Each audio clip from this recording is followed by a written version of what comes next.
What's up, ego hackers? This is C.S. Joseph, and this is the C.S. Joseph podcast. This is season 25, episode 3. We've been discussing cognitive asynchronicity on a consistent basis, and as a result of that, it's been an interesting ride as we're delving into a new area of socionics that I haven't really discussed that much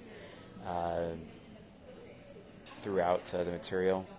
There are a lot of areas of socionics that I consistently criticize, and one of those areas is relating to the idea of compatibility versus camaraderie.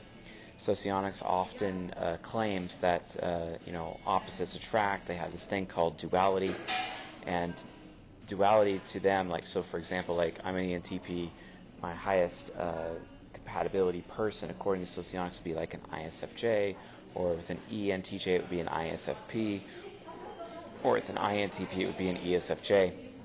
But the reality of the situation is that these are polar opposites, and eventually we'll get to the point where they just straight up hate each other and can't stand each other, and it is not sustainable for a relationship. And that is due to cognitive asynchronicity, which is what season 25 is all about. So we're going to be going into the next section of cognitive asynchronicity right now. So that is season 25, episode 3, and it might be a little bit loud in the background, but got some giggly girls or something in the background here. I'm not sure what they're doing, so hopefully my microphone doesn't freak out too much.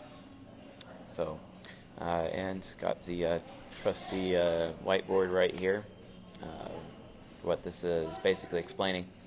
Hopefully it's not reversed or completely backwards with me showing it, because that would be embarrassing AF, but it is what it is. It may be backwards. I hope it's not. In the picture it's backwards, which means hopefully when the video is finally produced, it's actually forwards, and that's really important to me, so that you can read it. So anywho, so we are aware of cognitive axis and how extroverted sensing and introverted intuition are both on an axis with each other, which means in the ego, which would be the top 4 cognitive functions of anyone's mind, if you have extroverted sensing, you also have introverted intuition, and vice versa. They are polar opposites. And how it works, and it comes out in our sentences, is when people say, I want what you are doing. I want to do what you're doing. I see what you're doing. I want to do it too. It's kind of like this mirroring effect. Or I want to do this thing. You should do it with me, etc. And they either want to create shared experiences, or they see experiences that other people are having, so they want to participate, basically. It's like the participation axis, cognitive axis, etc. Gosh, I really hope this microphone is not going to freak out on me too much. Let's just adjust it right there, and hopefully that works for us. So extroverted sensing likes to focus on what is realistic. Now, folks, don't forget that just because something is realistic doesn't mean it's real. Okay, so you extroverted sensors out there, you don't actually have a monopoly on what is real. So, stop thinking that that's the case, because you don't. You don't really know. Because extroverted sensing is just as subjective, hyper-subjective, as extroverted intuition. Although I could say that extroverted intuition is a little bit more subjective than extroverted sensing, they are both subjective. Okay? Introverted intuition, however, is actually far more objective. Okay? And because of how objective it is, because it's objective because a person, an individual, knows what they want. They know what their goal is. They know they're going to get their way. A child that really has to get their way, they're usually an introverted intuitive, for example, or any human being that's just trying to get their way, they're an introverted intuitive, okay, from this form of psychology. That's how it works, right? So it goes, they're always aware of what my goal is, or what my path is, or what my way is. So I got to get my way. That's an introverted intuitive. An extroverted sensor, they're trying to figure out how other people are reacting to them. They want to give other people a good experience and have people react to them positively, because an extroverted sensor wants people to stick around for them. Whereas an extroverted intuitive wants people to desire them, extroverted sensors just want people to stick around.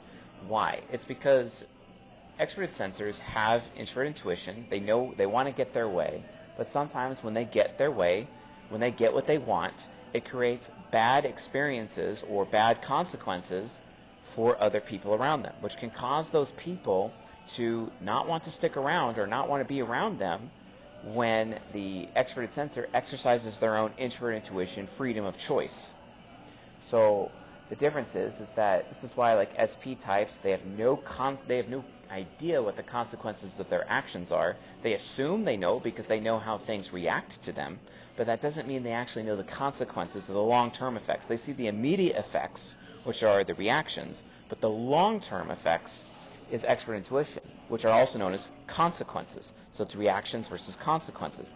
They're not aware of extrovert intuitive consequences or actions. This is why there's more SPs in jail than anyone else, because they're just not aware. It doesn't even occur to them that there could be long-term consequences to their own actions, and with them exercising their own freedom of choice, which is why society often locks them up and takes away their freedom of choice, because they're irresponsible with their freedom of choice, because they're not aware of the consequences to their own actions. That's literally what that means.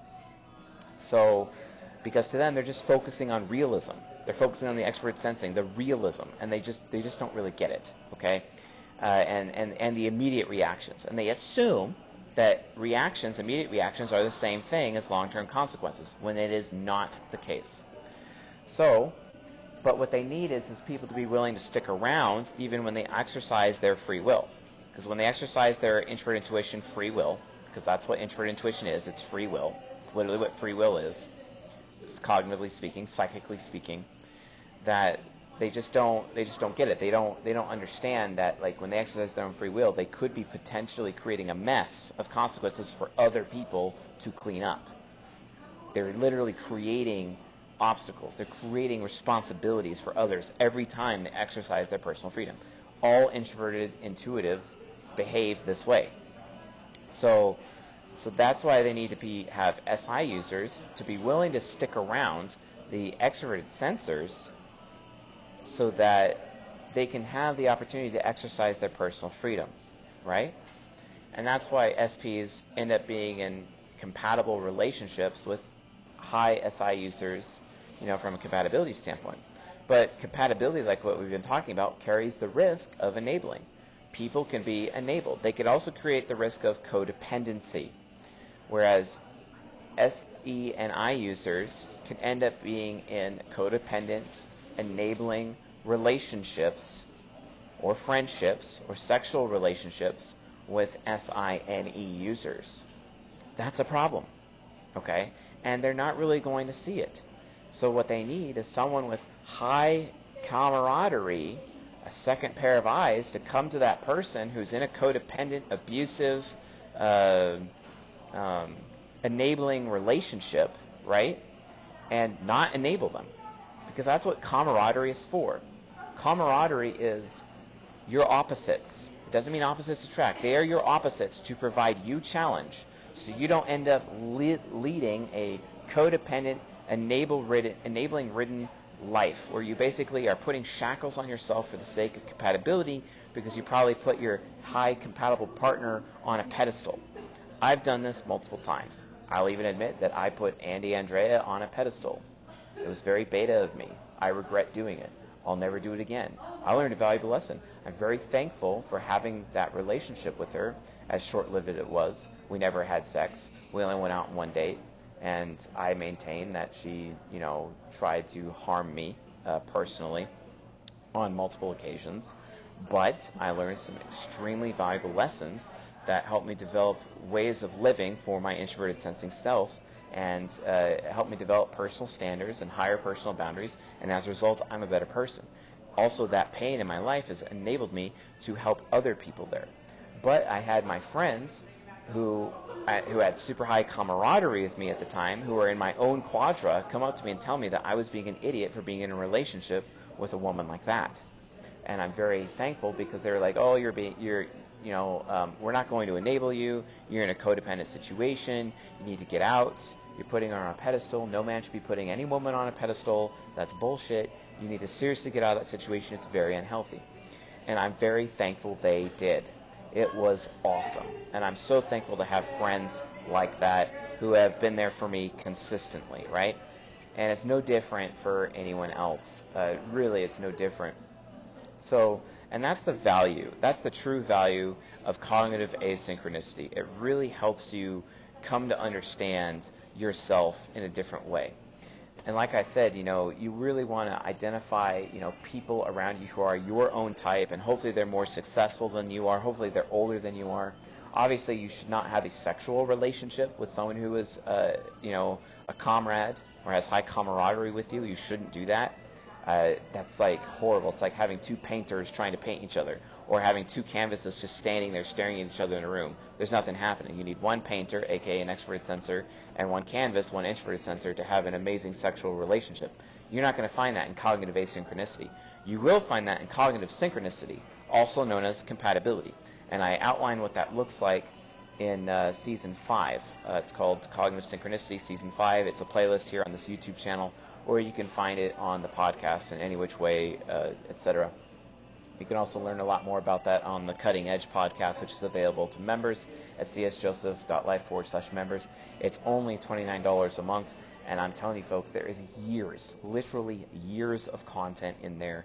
Good luck trying to consume that all in a month. I don't think you'll be able to. Even if you cherry-picked things that you think are relevant to you, everything is relevant to you. Even if it's not talking about your own type, it really is actually relevant to you. So all you INTJs out there, or you NTJs out there, all you NI users out there who just want to cherry pick and just, or all you FI users out there, it's like, I'm only going to figure out what's relevant for me. Actually, 100% of all of the content I produce is relevant to you, because if it's relevant to somebody else, that could affect you later. Hashtag consequences. Maybe you should be aware of that, especially if you're a wayfarer. But with that being said, and if you don't know what a wayfarer is, learn quadras, folks. Go to Season 17, watch that playlist. Seriously, I have that information there. Learn what quadras are. There are Templars, which are STP, NFJ types. There are Wayfarers, who are NTJ, SFP types. Then there are Crusaders, which is me, SFJ or NTP types. I'm an NTP, so I'm a Crusader, right? And then there are the Philosophers, which are STJ, NFP types, okay? Understand what it means to be these quadras. And if you want to have a good rant-filled lecture, go check out my Season 17 episodes about the quadras, and you get to listen to me rant about each of those for an hour, and it's pretty hilarious.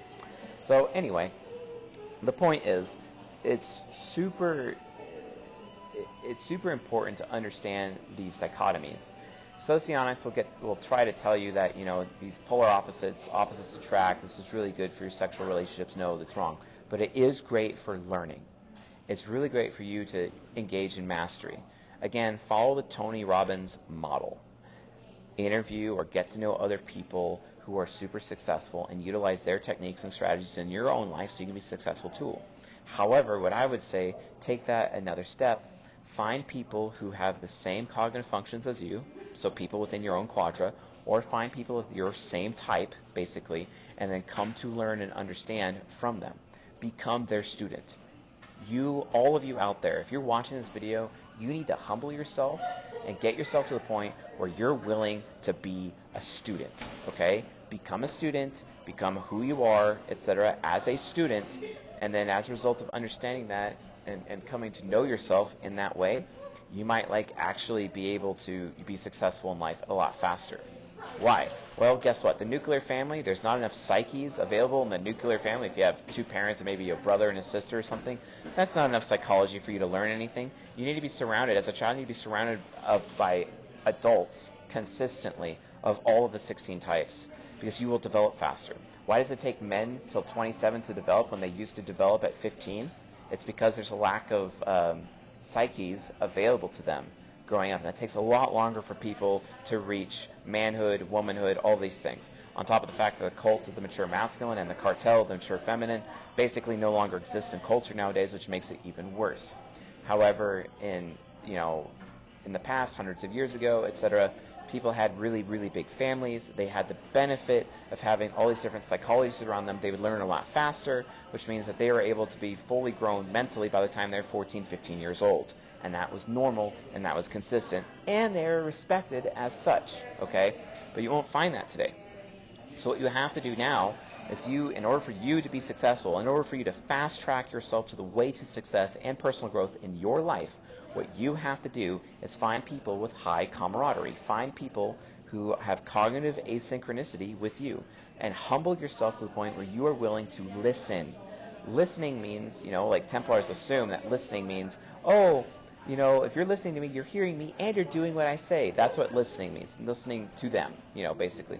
Even though I like to think that listening is more of just hearing and not necessarily doing, etc.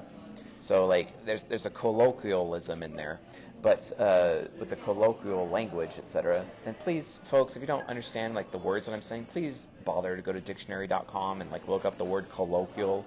It basically means generally accepted use of words that may not necessarily be dictionary accurate.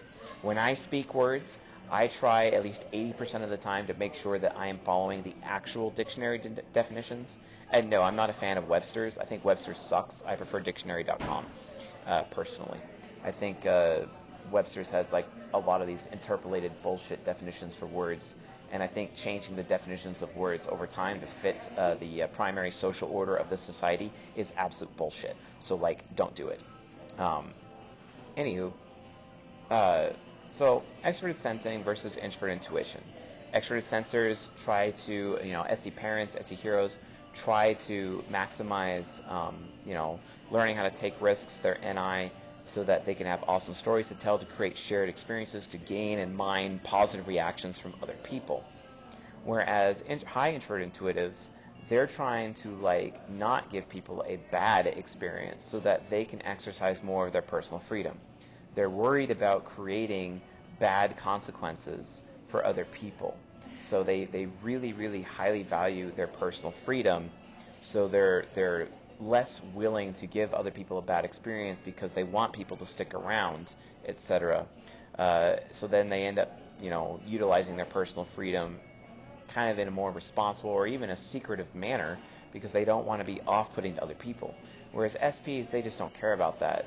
Let the chips fall where they may, basically. And it's important that these two different users come together like within a quadra or of their own types, their identity types, etc. If you want to learn more about identity types, go to typelogic.com, scroll to the bottom, click identity. You can learn more about that. Typelogic.com was a tool that my mentors utilized to teach me type years and years and years ago. It's still around. I'm very happy that web server is still up with that extremely old website, but it is definitely relevant still. I don't exactly agree with their typings of the various celebrities listed each there, but I really like how typelogic.com emphasizes the different relationships between each of the 16 types, etc. Although what they maintain is highest compatibility, what they maintain is your companion type, I disagree with. I think your contrast is actually your highest compatibility, which is, your golden pair, etc. So with that being said, understand that, like these are how SE users and NI users interact in the world, and they're on an axis with one another, and we already explained the axis, we already explained the quadra, and they have this growth track. The thing is that, guys, if you go out of your life and you try to like collect a bunch of compatible people but don't have camaraderie people, it's like you're creating an echo chamber for yourself. It's like surrounding yourself with compatible people is like having a group of yes men enabling everything that you're doing. You need to have a group of asynchronous people or high camaraderie people, so you have people that are willing to tell you no. For example, on the CSJ team, I have my operations guy, he's an ISFJ. He tells me no all the time. And I really appreciate and value his challenge because he keeps me from making some of the stupidest mistakes that you would ever imagine. And people are like, well, wait a minute, Mr. C.S. Joseph, I see you doing a lot of crazy, effed up stuff all the time. I'm like, yeah, definitely. But you have no idea the even worse things that this ISFJ in my life has stopped me and prevented me from doing. So you have no clue. Okay, you have no clue, like, whatsoever. So, yeah. You think what I do already is bad, huh? Just wait till you see what really is going on. You know what I'm saying? Anyway, so the point is that these people can benefit from one another as long as they're willing to humble themselves. The extroverted sensors can really teach the NI users, so SE parents, SE heroes, they teach the NI parents and NI heroes how to perform better. so that those people are able to not be so afraid and have performance anxiety, and people will be more willing to stick around, etc. And then they'll be able to exercise their personal freedom as a result. Whereas the NI users, the NI parents and NI heroes, teach the extroverted sensors to realize that there are consequences to their actions, to get them to realize that, performance isn't everything, to get them to realize that you can make the right choices, you can be responsible with your choice, you can be really good with your freedom of choice, you can manage your freedom of choice appropriately, so that you're not creating negative consequences for other people, so you don't find your ass locked up in jail, basically. That's what high NI users do for the high SE users. So folks, make sure you're going out of your way to have these relationships, these high camaraderie relationships, because if you're not, you are literally shooting yourself in the foot, okay? Yes, it's hard to have camaraderie relationships. Yes, it's painful. Yes, it has conflict. Yes, you're going to suffer. But folks, here's the thing. The only way for you to gain wisdom, and wisdom is the most costly substance in the cosmos, in order for you to have wisdom, okay, you have to suffer. Nobody can comfort anybody into wisdom. And compatibility is for comfort. It's for support. It's for enablement. But camaraderie is the opposite of that. It's all about making sure you are not being enabled. It's all about making sure that you are challenged. It's all about making sure that you're not being codependent. It's all about making sure that you are being responsible. It's about emphasizing respectability, whereas compatibility is about emphasizing love and friendship, right? It's like love and respect, right? That's what that means. This is why men typically have high camaraderie with each other, whereas women tend to, go more towards a high level of compatibility in that area within their lives. I'm not necessarily talking about their type. I'm talking about nurture, not nature, in that model. So yeah, keep that in mind. And then SE users, just humble yourself, be willing to learn, and become students of high NI users, so you can learn how to exercise your freedom of choice without creating bad circumstances for other people around you, so that you're using your freedom of choice and your free will responsibly. And then NI users, look to the SE heroes and parents to learn how you can better perform, so that people are loyal to you and they stick around in your life so that you aren't abandoned. This is the value of cognitive asynchronicity in your life. If you found this lecture useful, helpful, educational, or enlightening, please subscribe to the channel here on YouTube and leave a comment below. We read the comments and provide your feedback there. If you'd like to become a paying member of the CS Joseph community to help us keep the lights on so we can keep developing amazing software and helping you understand who you are and what everyone is around you so that you can have the best life possible, please do so at csjoseph.life/members. And if you want, you can also hire our coaching staff at csjoseph.life/coaching. So anyway, folks, all that being said, I'll see you guys tonight.